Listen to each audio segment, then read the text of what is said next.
வணக்கம்.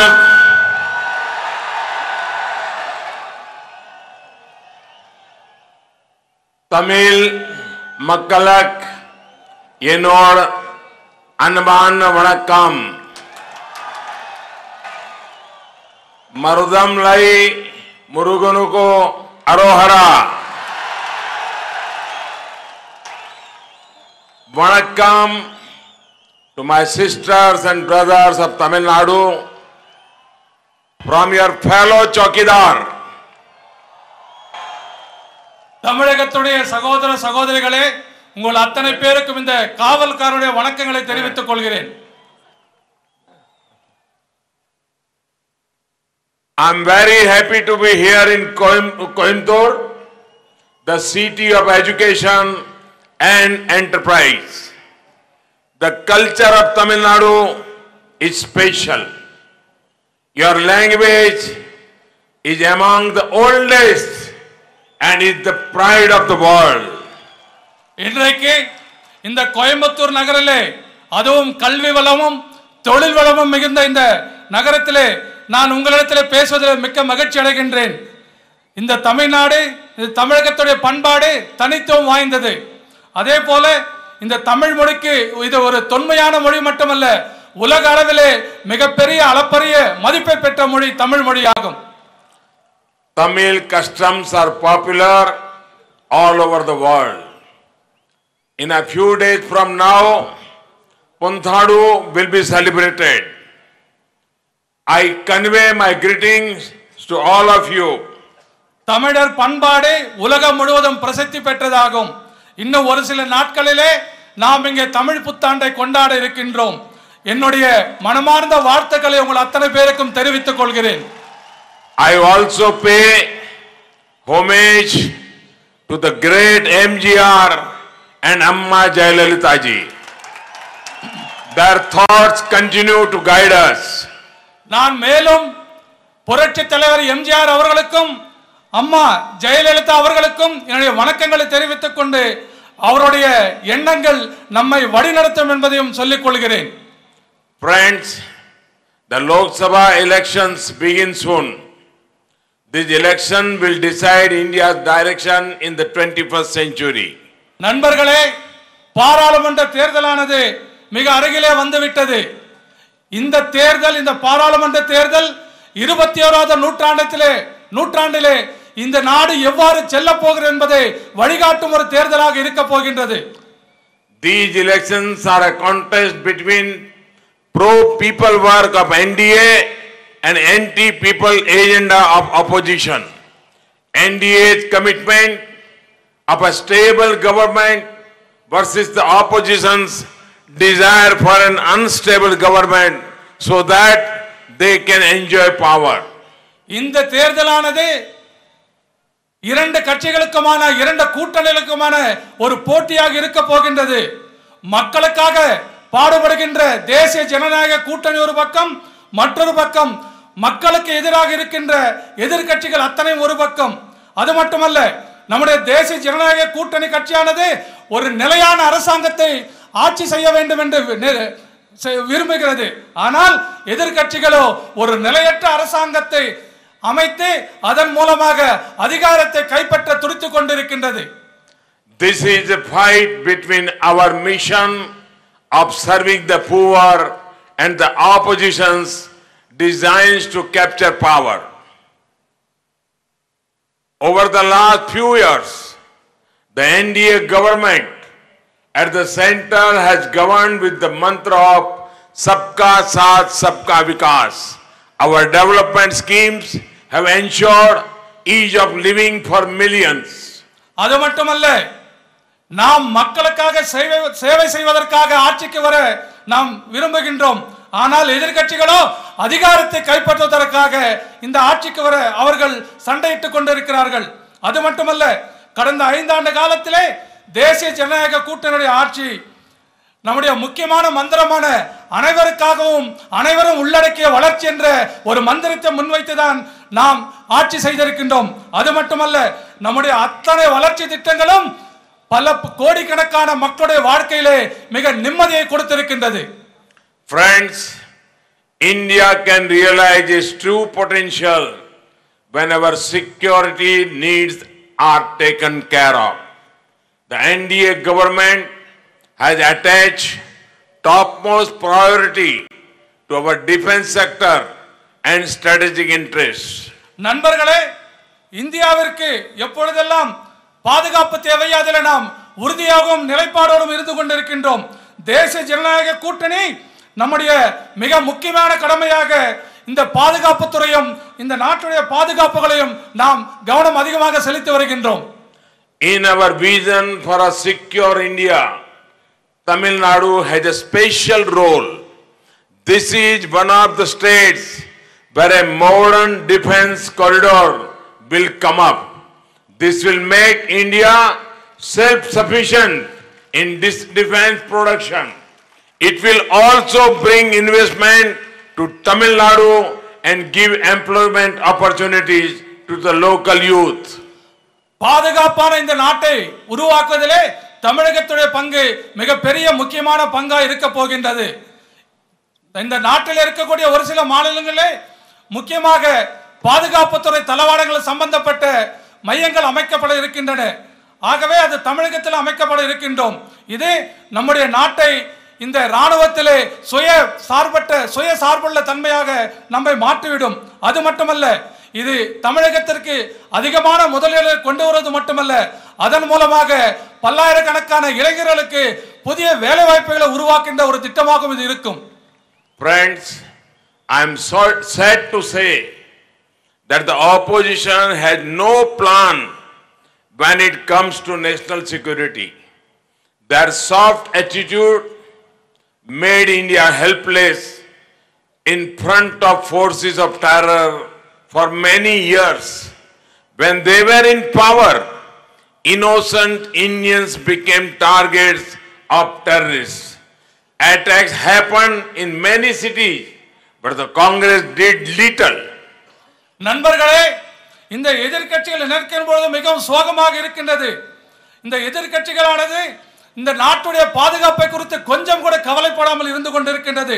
அது மட்டுமல்ல, எதிரிகள் மீது மிக மென்மையான தன்மையை கடைபிடிக்கின்றது. எதிரிகள் மீது அதே போல நம்முடைய பாதுகாப்புத்துறை பல்வேறு காலகட்டங்களிலே பயங்கரவாதிகள் தாக்கப்படும் பொழுது அது எதுவுமே செய்யாமல் கையை கொட்டை கொண்டு வேடிக்கை பார்த்து வந்திருக்கின்றது. அதே போல ஆனால் நாம் அதிகாரத்தில் இருக்கும் பொழுது அவர்கள் அதிகாரத்தில் இருக்கின்ற பொழுது அப்பாவி இந்தியர்களை கொண்டு குவிக்கின்ற பொழுது அவர்களை பல்வேறு நகரங்களை தாக்குதல் நடத்திய பொழுது கூட காங்கிரஸ் அரசாங்கம் செய்தது வெறும் கொஞ்சம் மட்டுமே. Your own city saw a deadly terror attack in February 1998. The weak manner in which the United Front, Congress government at the center and the DMK government in Tamil Nadu reacted is known to you all. நண்பர்களே, உங்களுடைய கோயம்புத்தூர் நகரத்திலே 1998 ஆண்டு பிப்ரவரி மாதத்தில் நடந்த குண்டுவெடிப்பை நம்மால் மறக்க முடியாது. அந்த சமயத்திலே இந்த நாட்டை காங்கிரஸ் கட்சியும் இங்கே ஆண்ட திராவிட முன்னேற்ற கழகம் எப்படி செயல்பட்டது, மோசமாக செயல்பட்டது என்பது நமக்கு நன்றாக தெரியும். Today's India is different. Anyone who dares to attack India will get a strong response. We will pay back in the same coin and with compound interest. நண்பர்களே, இன்றைய இந்தியா பழைய இந்தியா இல்ல, இது புதிய இந்தியா, இது மாறுபட்ட இந்தியா. இன்றைக்கு தீவிரவாதிகள் யாராவது நமக்கு எதையாவது கொடுக்க நினைத்தால் அது அசலும் வட்டியமாக அவர்களுக்கு திருப்பி கொடுக்கப்படும் என்பதை நான் சொல்லிக் கொள்கிறேன். Friends, I just do not understand our friends in the opposition. They are always suspecting our army and air force.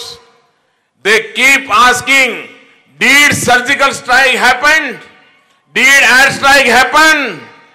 An alliance with such thinking can never protect India or you. நண்பர்களே, எனக்கு ஒரு விஷயம் புரியாமல் இருக்கிறது. எதிர்க்கட்சியில் நினைக்கின்ற பொழுது அவர்கள் கேட்கிறார்கள், சர்ஜிக்கல் ஸ்ட்ரைக் என்று ஒன்று நடந்ததா? அதே போல விமான தாக்குதல் நடந்ததா என்று கேட்கிறார்களே, எனக்கு அந்த விஷயம் புரியாமல் இருக்கின்றது. ஆனால் இது போன்ற எண்ணங்கள் இந்த நாட்டை காப்பாற்றுவது மாத்திரம் நாம் புரிந்து கொள்ள வேண்டும். Friends, these days the opposition has started asking, why is Modi talking about nationalism? Friends, it is a crime to be a nationalist. நண்பர்களே, இப்பொழுதெல்லாம் எதிர்க்கட்சிகள் கேட்கின்றது, மோடி ஏன் இப்பொழுது தேசியத்தை பற்றி பேசிக் கொண்டிருக்கிறார்? நண்பர்களே, நான் கேட்கிறேன், தேசியத்தை பற்றி பேசுவது அது அவ்வளவு பெரிய குற்றமா? I want to tell the opposition, it is our nationalism that ensured every Indian family has a bank account. It is our nationalism that inspired us to launch the world's largest healthcare program, Ayushman Bharat. 50 crore Indians will benefit from Ayushman Bharat.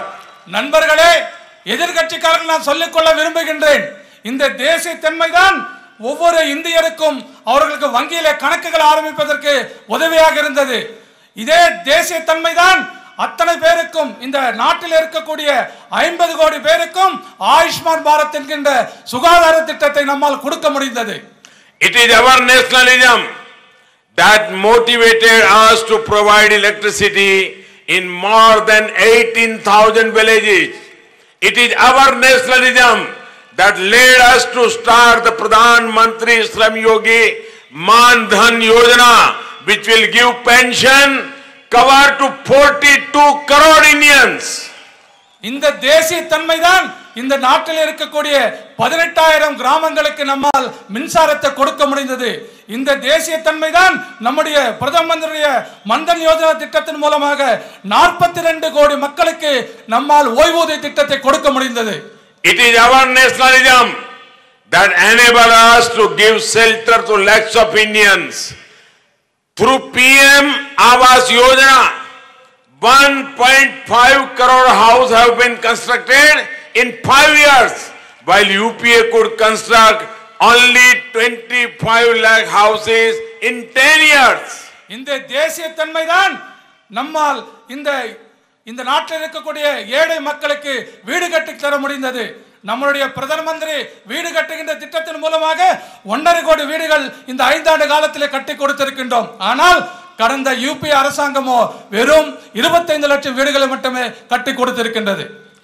We were nationalists, we are nationalists, and we will remain nationalists. நாங்கள் தேசியவாதிகளாக இருந்தோம், தேசியவாதிகளாக இருந்து கொண்டிருக்கின்றோம், தேசியவாதிகளாகத்தான் இருப்போம் என்பதை சொல்லிக் கொள்கிறேன். Friends, the Congress manifesto is a document all anti-India forces were waiting for. I made terrorists very happy. It made terrorists very happy. It says bail is the rule and jail is the exception. I was shocked to read this, but when I saw that the recounting minister headed the manifesto committee, I was not surprised. After all, getting bail is important for his own existence, and do not forget his bosses are also on bail for tax fraud. நண்பர்களே, காங்கிரஸ் கட்சியினுடைய தேர்தல் அறிக்கை பார்த்தேன். அதிலே இந்தியர்களுக்கு எதிரான சக்திகளுக்கு மிகவும் அவர்களுக்கு தேவையான அம்சங்கள் எல்லாம் அதில் இருந்திருக்கிறது. அதே போல பயங்கரவாதிகளுக்கு அது மிகப்பெரிய சந்தோஷத்தையும் கொடுத்திருக்கின்றது. அவர்கள் அந்த அறிக்கையில் சொல்லியிருக்கிறார்கள், பெயில் வாங்குவதுதான் இந்த எங்களுக்கு ஆட்சிக்கு வருகின்றோம், அதே போல ஜெயிலில் இருப்பதெல்லாம் எங்களுக்கு ஒரு கணக்கே இல்லை என்று சொல்லுகிறார்கள். அது மட்டுமல்ல, எனக்கு மிகவும் அதிர்ச்சியாக இருந்து கொண்டிருக்கின்றது, நம்முடைய ஊரை சேர்ந்த ரீகவுண்டிங் மினிஸ்டர் மறு வாக்கு எண்ணிக்கை மந்திரியாக இருந்தவர் இந்த தேர்தல் அறிக்கையினுடைய தலைவராக அந்த குழுவில் இருந்தது. அதனால் எனக்கு மிகப்பெரிய ஆச்சரியத்தை ஏற்படுத்தவில்லை. அது மட்டுமல்ல, அவருக்கு தேவையெல்லாம் எப்படியாவது ஜாமீன் பெற வேண்டும், அவர் எப்படியாவது வெளியில இருக்க வேண்டும், அதுதான் அவருடைய நோக்கம். அது மட்டுமல்ல, மற்றொன்றை நாம் மறந்துவிடக் கூடாது. அவர்களுடைய தலைவர்கள் கூட வரி வைப்பு அதனுடைய குற்றத்திற்காக இன்னைக்கும் ஜாமீன்ல தான் இருந்துட்டு இருக்காங்க. Friends, India's middle class has a great role in India's success. While the NDA government is working towards broadening the progress for middle class, Congress and DMK have plans for burdening the middle class. நண்பர்களே, இந்தியாவில் இருக்கக்கூடிய மத்திய தர குடும்பங்கள் தான் இந்த நாட்டுடைய வெற்றிக்கு மிகப்பெரிய காரணமாக இருந்து கொண்டிருக்கின்றது. ஆகவேதான் நம்முடைய தேசிய ஜனநாயக கூட்டணி ஆட்சி செய்கின்ற பொழுது மத்திய தர குடும்பத்தினருக்கு அவர்கள் வளர்ச்சி பெறுகின்ற வகையில் நாம் திட்டங்களை தீட்டினோம். ஆனால் காங்கிரசுக்கும் திராவிட முன்னேற்ற கழகத்திற்கும் அது போன்ற திட்டங்கள் இல்லாதது மட்டுமல்ல, மத்திய தர குடும்பங்களை நசுக்குவதுதான் அவருடைய பணியாக இருந்து கொண்டிருக்கின்றது. Congress manifesto does not even mention the middle class once. I repeat, not even once. காங்கிரசுடைய தேர்தல் அறிக்கையிலே எந்த ஒரு இடத்திலும் கூட நடுத்தர குடும்பங்களை பற்றி ஒரு வார்த்தை கூட குறிப்பிடவில்லை. நான் மீண்டும் சொல்லுகிறேன், எந்த இடத்திலும் ஒரு வார்த்தை கூட குறிப்பிடவில்லை. A vote for Congress and DMK is a vote for higher taxes. I am not saying this. Their own leaders are saying so. The philosopher and guide of the Congress president described the middle class as selfish. He said it clearly. They have to pay more taxes. அதே போல இந்த காங்கிரசுக்கும் திராவிட முன்னேற்ற கழகத்துக்கும் வாக்களித்தால் அது மீண்டும் மக்கள் மீதான வரிகளை அதிகப்படுத்தும் என்பதில் எந்த சந்தேகமும் இல்லை. அது நான் சொல்லவில்லை. அதே அந்த கட்சியுடைய தலைவர்கள் மட்டுமல்ல, அந்த கட்சியை யார் வழி நடத்துகிறார்களோ அவர் சொல்லியிருக்கிற அந்த காங்கிரஸ் கட்சியுடைய தலைவர் அவர் சொல்லியிருக்கிறார், இந்த நடுத்தர குடும்பங்கள் எல்லாம் சுயநலம் மிக்கவர்கள் என்று சொல்லியிருக்கின்றார். ஆகவே அது மட்டுமல்ல, அவர்கள் ஆட்சிக்கு வந்தால் நிச்சயமாக வரிகளை ஏற்றுவேன் என்று சொல்லியிருக்கிறார்கள். Congress hatred for the middle class is not new. The recounting minister said with full arrogance, why is middle class worried on price rise? Congress இது மத்திய நடுத்தர குடும்பங்களை வஞ்சிப்பது காங்கிரஸ் கொன்றும் புதில் அல்ல. அதே போல இந்த ரீகவுண்டிங் மினிஸ்டர் சொல்லக்கூடிய அந்த அமைச்சர் சொல்லிவித்த மோசமான வார்த்தைகளை சொல்லியிருக்கின்றார். அவர் ஏன் இத பத்தி எல்லாம் விலைவாசி உயர்வை பத்தி மத்திய நடுத்தர குடும்பங்கள் ஏன் கவலைப்படணும்னு சொல்லி இருக்கிறார். Friends, NDA will always serve the middle class. We have kept prices under check. Efforts such as Mudra and Startup India will benefit the middle class. Now loans up to rupees 1 crore can be available for MSME in 59 minutes. This is much shorter than the time you would take to reach Chennai. நண்பர்களே, அது மட்டுமல்ல, இந்த தேசிய ஜனநாயக கூட்டணி ஆட்சி எப்பொழுதுமே நடுத்தர குடும்பங்களுக்கு சேவை செய்வதிலே தன்னுடைய முக்கிய பங்காற்றி வருகின்றது. அது மட்டுமல்ல, நாம் விலைவாசி நாம் கட்டுக்குள்ள வைத்திருந்தோம். அதே போல முத்ரா வங்கி மூலமாகவும் ஸ்டார்ட் அப் இந்தியா என்ற திட்டத்தின் மூலமாகவும் நடுத்தர குடும்பங்களுக்கு மிகப்பெரிய உதவிகளை நாம் செய்திருக்கின்றோம். இப்பொழுதெல்லாம் 1 கோடி வரைக்கும் நீங்கள் கடன் வாங்க வேண்டும் என்று சொன்னால், சிறு மற்றும் குறு தொழில்களுக்கான கடன் பெற வேண்டும் என்று சொன்னால் வெறும் 59 நிமிடங்களிலே உங்களால் அந்த கடனை பெற முடியும். இது இங்கிருந்து சென்னைக்கு செல்வதை மிக குறைவான நேரம் என்பதை நாம் மனதில் வைத்துக் கொள்ள வேண்டும். This year's budget has announced that those earning up to ₹5 lakh annually would not pay income tax. இன்னொன்றை நாம் நினைவில் வைத்துக் கொள்ள வேண்டும். இந்த ஆண்டு நாம் போட்ட பட்ஜெட்டிலே யாருக்கெல்லாம் 5 லட்சம் வரை வருமானம் இருக்கிறதோ அவர்கள் வரி கட்ட தேவையில்லை என்பதை நாம் சொல்லி இருக்கின்றோம். We will ensure that the hard earned money and talent of the middle class is devoted towards the empowerment of India, not to further vote bank politics of the Congress. நான் உங்களுக்கு மற்றொரு உறுதியை அளிக்கின்றேன். நீங்கள் கஷ்டப்பட்டு சம்பாதித்த பணம், அதே போல நடுத்தர குடும்பத்தில் இருக்கின்ற அவர்களுடைய அறிவுத்திறன், இவங்களையெல்லாம் நம்முடைய நாட்டுடைய வளர்ச்சிக்காக நான் பயன்படுத்துவேன். அவர்களை நிச்சயமாக அரசியலுக்காக, வாக்கு வங்க அரசியலுக்காக அவர்களை பயன்படுத்த மாட்டேன் என்று நான் உறுதி சொல்லுகிறேன். Friends, if Congress and their colleagues will raise your taxes, they will also destroy our traditions. நண்பர்களே, காங்கிரஸ் மீண்டும் ஒருமுறை வரிகளை உயர்த்தினால் அது நம்முடைய பாரம்பரியத்தை ஒழித்துவிடும் என்பதை நான் உங்களுக்கு சொல்லிக் கொள்கிறேன். Kerala is not far from here. The Congress and Communists are together in destroying the culture of Kerala. Their stand on Sabarimala has a vote bank politics written all over it. Kerala இங்கிருந்து வெகு தூரத்திலே இல்லை. அங்கே காங்கிரஸ் கட்சியும் communist கட்சியும் இரண்டு பேரும் ஒன்றாக சேர்ந்து கொண்டு கேரள மாநிலத்துடைய பாரம்பரியத்தை அங்கே சீரழித்துக் கொண்டிருக்கின்றது. அது மட்டுமல்ல, இரண்டு பேரும் ஒருங்கிணைந்து அங்கே சபரிமலையிலே ஐயப்பனுடைய புனிதத்தை கெடுக்கின்ற வகையிலே வெறும் ஓட்டு அரசியலுக்காக அங்கே அவர்கள் அனைத்து தவறுகளையும் செய்து கொண்டிருக்கிறார்கள். From Coimbatore, I want to tell them the force of the communists will not be enough to destroy our faith. People will never accept the double standards of Congress and their colleagues. BJP stands strongly with the culture and people of Kerala. நான் இந்த கோயம்புத்தூர் மண்ணில நின்று கொண்டு சொல்லுகிறேன், இந்த communist கட்சிகள் நீங்கள் என்ன செய்தாலும் எங்களுடைய நம்பிக்கையை உங்களால் அடிக்கவே முடியாது. அதே போல மக்கள் காங்கிரஸ் கட்சியுடைய இரட்டை வேடத்தையும் ஒருபோதும் ஏற்றுக்கொள்ள மாட்டார்கள். பாரதிய ஜனதா கட்சி உறுதியோடு கேரள மக்களுடைய அவர்களுடைய பாரம்பரியத்தை காக்கின்ற வகையிலே அவர்களோடு நிற்போம் என்று சொல்லுகிறேன். Friends, I am fully sensitive to your needs and assure you, your chokidar will never let honest enterprise down. Small and medium enterprise will always get the support they desire from the BJP and NDA. That is why, based on your feedback, we have made GST simpler and will continue doing so in the times to come. நண்பர்களே, உங்களுடைய உணர்வுகளுக்கு நான் மிகப்பெரிய மதிப்பளிக்கின்றேன். உங்களுக்கு நான் ஒரு உறுதிமொழியை கொடுக்கின்றேன்.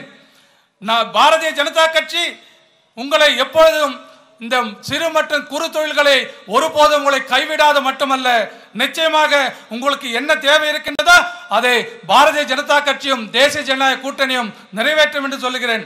அது மட்டுமல்ல, உங்களுடைய ஆலோசனையின் பேரிலே தான் இந்த ஜிஎஸ்டி 2-3 முறை நாம் மாற்றி அமைத்து அது மக்களுக்கு பயனளிக்கின்ற வகையிலே அதை எளிமைப்படுத்தி இருக்கின்றோம். We understand the importance of the textile sector and have worked to provide support in all possible ways to the industry. GST issues of the sector have been solved to a great extent and will always be open to suggestions from the sector.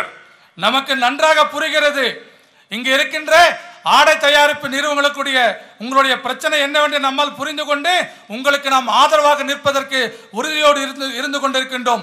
உங்களுக்கு இந்த GST என்பதிலே இந்த பகுதியில் இருக்கக்கூடிய இந்த பிரச்சனைகளை நாம் நிச்சயமாக அதை சரி செய்வதற்காக முழு முயற்சி செய்வோம் என்று அதற்காக உங்களுடைய ஆலோசனைகளை நான் வரவேற்கின்றேன் என்றும் சொல்லிக் கொள்கிறேன். NDA government has given subsidies worth over rupees 7,000 crore to weavers for better machinery. Support is being given to weavers and business units for upgrading power looms. Our 2 lakh looms have been upgraded, out of which almost 60% are in Tamil Nadu. அது மட்டுமல்ல, இந்த தேசிய ஜனநாயக கூட்டணி ஆட்சியானது இதுவரைக்கும் நெசவாளர்களுக்கு 7,000 கோடிக்கும் அதிகமாக உங்களுக்காக நாங்கள் உதவி செய்திருக்கின்றோம். அதே போல உங்களுக்கு கொடுக்கின்ற உதவிகள் உங்களுடைய வளர்ச்சிக்காக உங்களுடைய தொழிற்சாலைகளை மேம்படுத்துவதற்காக குறிப்பாக பவர்லூம் என்று சொல்லக்கூடிய அந்த செக்டருக்கு 2 லட்சத்துக்கும் அதிகமான தொழிற்சாலைகள் நாம் அதற்காக முக்கியத்துவம் கொடுத்திருக்கின்றோம். அதிலே 66% தமிழ்நாட்டில் இருக்கின்ற பவர்லூம்ஸ் என்பதையும் நான் சொல்லிக் கொள்கிறேன். Friends, the time has come for women-led development. This is reflected in our work. Out of the 7 crore Ujjwala Yojana beneficiaries, most have been women. Houses under the PM Awas Yojana are allotted in the name of women.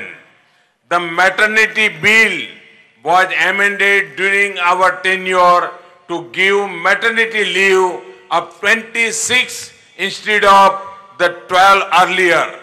நண்பர்களே, இது மகளிருக்காகவும் பாடுபடுகின்ற ஒரு அரசாங்கமாக மகளிர் மேம்பாட்டிற்காகவும் நாம் பல்வேறு திட்டங்களை செய்திருக்கின்றோம். அதே நாம் ஏற்கனவே 7 கோடி மகளிருக்கு நாம் இலவசமாக கேஸ் இணைப்பை நாம் இங்கே கொடுத்திருக்கின்றோம். அதுவும் பெரும்பாலான அதிலே வாய்ப்பு பெற்றவர்கள் பெண்கள் என்பதை நான் சொல்லிக் கொள்கிறேன். அதே போல பிரதம மந்திரியுடைய வீட்டு கட்டும் திட்டத்திலே வீடு கட்டும் திட்டத்திலே கூட அதிகமாக பெண்கள் பெயரிலே தான் இருக்கின்ற வீடுகளுக்கு நாம் கொடுத்திருக்கின்றோம். அதே போல தாய்மார்கள் கருவுற்றிருக்கின்ற பொழுது ஏற்கனவே கடந்த ஆட்சியிலே வெறும் 12 வாரங்கள் இருந்ததை லீவ் என்பது இருந்ததை இப்பொழுது 26 வாரங்களாக நாம் அதிகரித்திருக்கின்றோம். Friends, Congress and DMK are anti-women parties. Congress leaders have made some of the worst statements against women. நண்பர்களே, காங்கிரஸ் கட்சியும் திராவிட முன்னேற்ற கழகமும் பெண்களுக்கு எதிரான கட்சிகள் என்பதை நாம் புரிந்து கொள்ள வேண்டும். அதே போல காங்கிரஸ் தலைவர்கள் பெண்களை குறித்து மிக மோசமான கேவலமான வார்த்தைகளை பேசியிருக்கிறார் என்பதை நாம் நினைவில் வைத்துக் கொள்ள வேண்டும். DMK is a deeply patriarchal party. Never forget how badly DMK leaders ill-treated Amma Jayalalitha ji. நண்பர்களே, திராவிட முன்னேற்ற கழகம் ஒரு மோசமான கட்சி என்பதில் நமக்கு எந்தவித சந்தேகம் இல்லை. ஒரு விஷயத்தை நம்மால் மறந்துவிட முடியாது. திராவிட முன்னேற்ற கழகத்தின் தலைவர்கள் நம்முடைய அம்மா ஜெயலலிதா அவர்களை எவ்வளவு தரக்குறைவாக பேசினார் என்பதை நம்மால் மறந்துவிட முடியாது. It is shameful that the same leaders who ill-treated her get the place of pride in DMK release.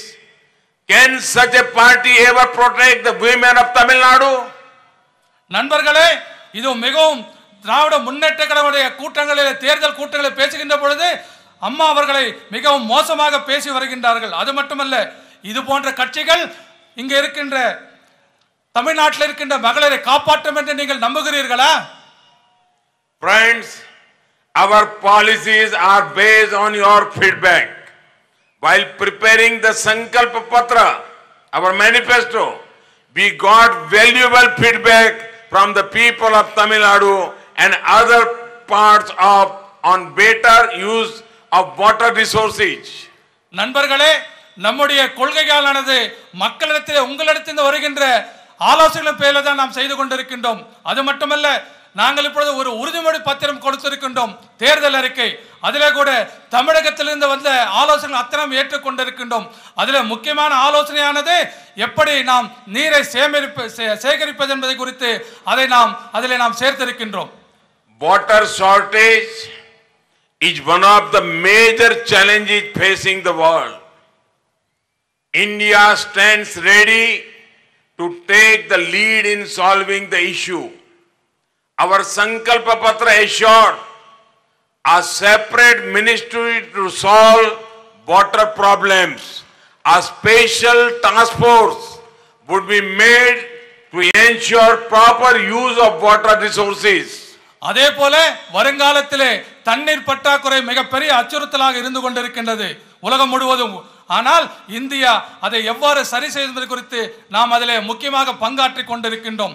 அதே போல நம்முடைய தேர்தல் அறிக்கையிலே உறுதிமொழி பத்திரத்திலே அதற்காக தனியாக ஒரு அமைச்சரை அமைக்கப்பட்டு இந்த தண்ணீர் பிரச்சனை தீர்ப்பதற்காக என்னவெல்லாம் செய்ய முடியுமோ அத்தனையும் செய்வோம் என்பதை அதிலே நாம் குறிப்பிட்டிருக்கின்றோம். அதே போல நம்முடைய இருக்கின்ற நீர்நிலைகளை எவ்வாறு பாதுகாப்பது என்பது குறித்து கூட அதில் குறிப்பிட்டுள்ளோம்.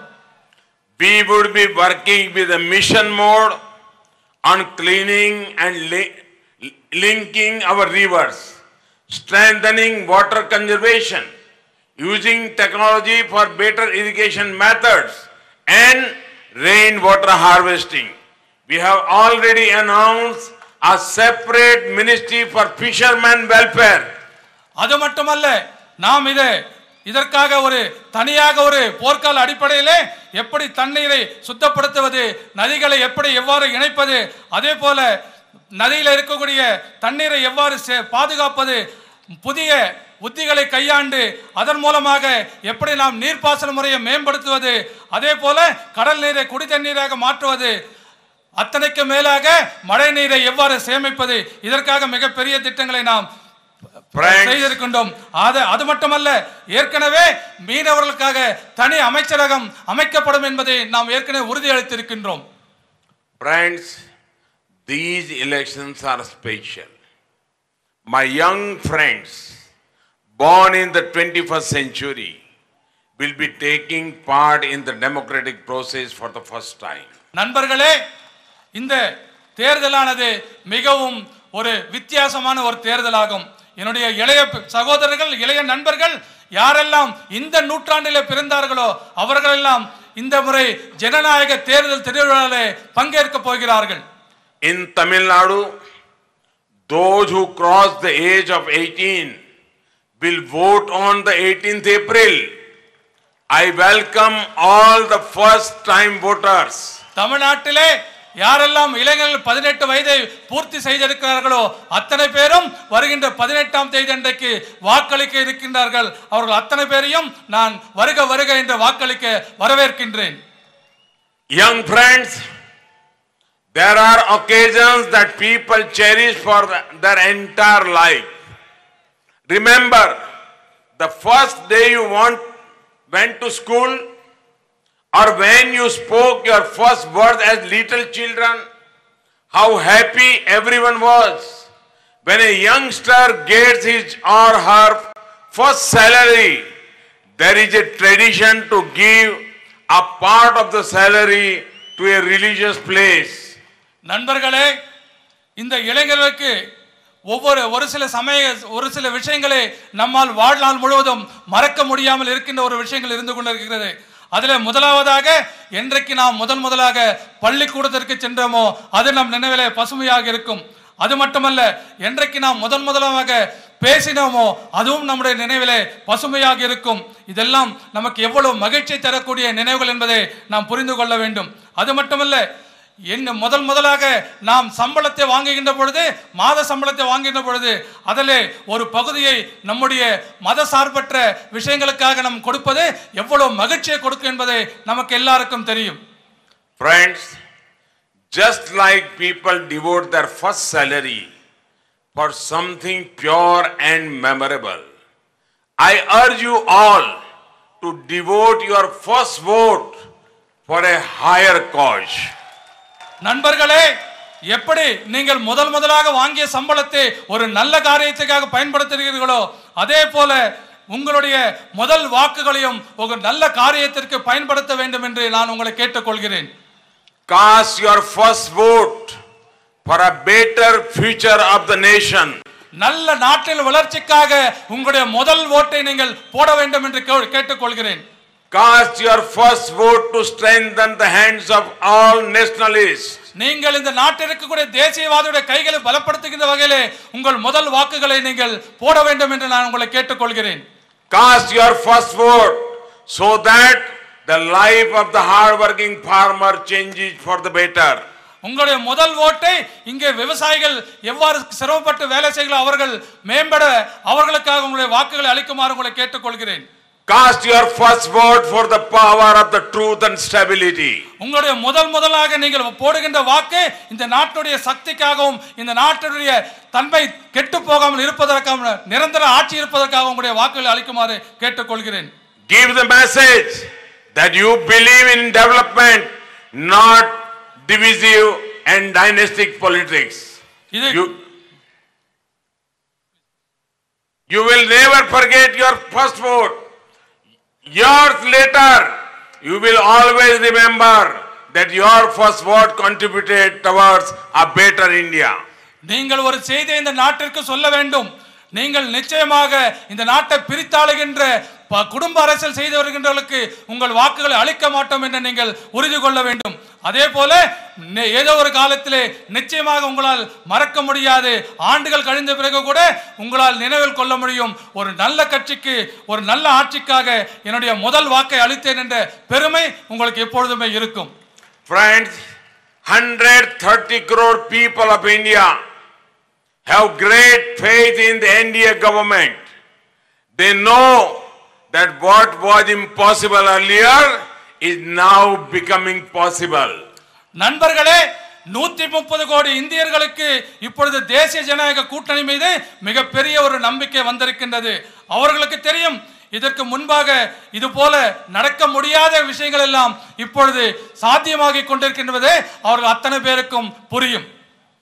Today every Indian has become a chowkidar who is standing firm against forces of terror, misgovernance and corruption.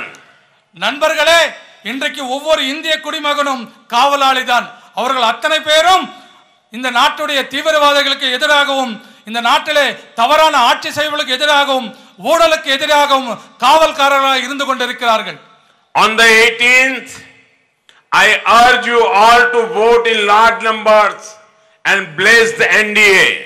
வருகின்ற ஏப்ரல் 18ஆம் தேதி அன்றைக்கு மிக பெரிய அளவில் அத்தனை பேரை நீங்கள் வாக்குச்சாவடிக்கு வாக்களி தேசிய ஜனநாயக கூட்டணிக்கு வாக்களிக்க வேண்டும் என்று உங்களை நான் கேட்டுக்கொள்கிறேன். We will continue working for the nation with greater energy in the times to come. நாம் அத்தனை பேரும் ஒருங்கிணைந்து வருகின்ற நாட்களிலே மிக வலிமையான இந்த நாட்டை நாம் உருவாக்குவதில் அத்தனை பேர் இணைந்து வேலை செய்ய என்று கேட்டுக்கொள்கிறேன். Thank you for joining today's rally in large numbers. உங்களுக்கு இன்றைக்கு இந்த பொதுக்கூட்டத்திலே மிக பெரிய எண்ணிக்கையிலே நீங்க அத்தனை பேரும் கலந்து கொண்டதற்கு என்னுடைய மனமார்ந்த நன்றியினை தெரிவித்துக் கொள்கிறேன். Narpadum namde, Nadum namde.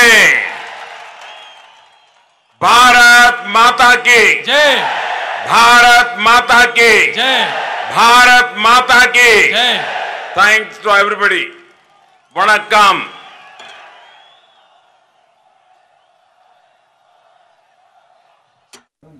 Kovai Codissia மைதானத்தில் நடைபெற்ற பிரச்சார மேடையில் பிரதமர் நரேந்திர மோடி உரையாற்றிய காட்சிகளை நேரலையில் பார்த்தோம். அவர் பேசியதின் சாராம்சத்தை இனிவரும் செய்தி தொகுப்புகளில் விரிவாக பார்க்கலாம்.